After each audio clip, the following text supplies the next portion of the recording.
नीतीश कुमार किसी भी स्थिति में हो तो भी वो एनडीए गठबंधन की और भाजपा की बड़ी मजबूरी थे, हैं और रहेंगे। बिहार वो जगह है जहां पर महागठबंधन जिसको आप बोल रहे हैं, उस महागठबंधन में नीतीश और लालू भी मिलकर चुनाव लड़ लेते हैं और भाजपा जो अपने दम पर पहली बार बिहार में इस तरीके से खड़े होना चाहती है उसको ऐसी पटक नहीं देते हैं कि जो किसी ने सोचा नहीं। और उस वक्त के जो आप वो देखेंगे एग्जिट पोल्स और ओपिनियन पोल्स, वो सारे पूरी तरीके से बीजेपी को जिता रहे थे और वो ऐसे धराशायी हुए कि सब चकित रह गए थे। तो और वहां चुनाव के पहले भी ऐसा हो सकता है और चुनाव के बाद भी हो सकता है। चुनाव चाहे कोई जीता हो, जो 74 सीटें भाजपा ने जीती वो बाद में जाके 80 हो गई हैं और जो बताई रहे एएमएम ने जीत भी लिए हैं, तो 4 जीतने के बाद फायदा क्या हुआ? रहे तो एक ही विधायक गए आपके पास। आप एक्चुअल जमीन पर और कागज पर दलीय स्थिति अभी भी देख लें तो इधर एक कागज पर दिखने वाले जो 131 हैं वो 137 से 38 पर पहुंच चुके हैं सत्ता पक्ष के, और वो 106 जो थे वो दरअसल 101 के आसपास ही रह गए। तो बिहार में ये चीज़ें ऐसी हैं जो ज़मीन का खेल और कागज़ का खेल हमेशा एक दूसरे में परिवर्तन उसमें होता रहता है जीत हार के बाद भी। और मुझे नहीं लगता भाजपा अपने पुराने इतिहास से सबक लेते हुए कभी भी इस तरह की रिस्क लेगी कि पहले से वो कोशिश करे कि हम नीतीश कुमार को मुख्यमंत्री नहीं बनाएंगे। जो अभी हर्षवर्धन जी भी जिक्र कर रहे थे कि खुद उनके जो राष्ट्रीय अध्यक्ष हैं उन्होंने तो कहा कि जदयू ज़्यादा मजबूत स्थिति में होगी। ये कहने के पीछे उनकी जो मजबूरी है वो बिहार की राजनीति का सार है। उनको नीतीश कुमार को साथ में रखना पड़ेगा। अभी तक का जो उनका सुशासन या नीतीश कुमार वाली बात है वही यहाँ तक उनको सीटें दिला पाई है। हालांकि जातीय समीकरण वहाँ बहुत मजबूत होता है।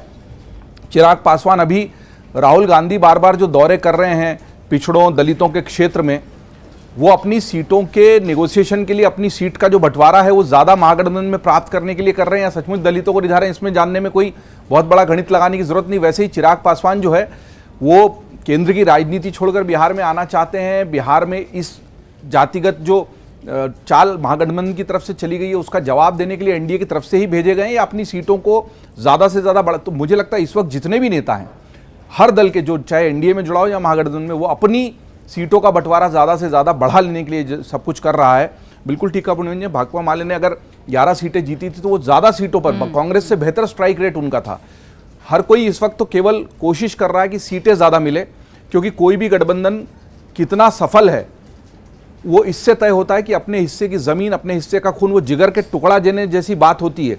ये जो उदाहरण दे रहे थे राजकिशोर जी की, वही सीटें दी गई जो कभी जीता ही नहीं महागठबंधन। ऐसे ही तो उत्तर प्रदेश में समाजवादी पार्टी ने भी किया था ना कांग्रेस के साथ, वही सीटें दे दी सारी जो कभी जीते ही नहीं जीवन में। तो वो इसलिए आपको कौन सा हिस्सा मिलता है जिससे आप तय करेंगे महागठबंधन कितना मजबूत है।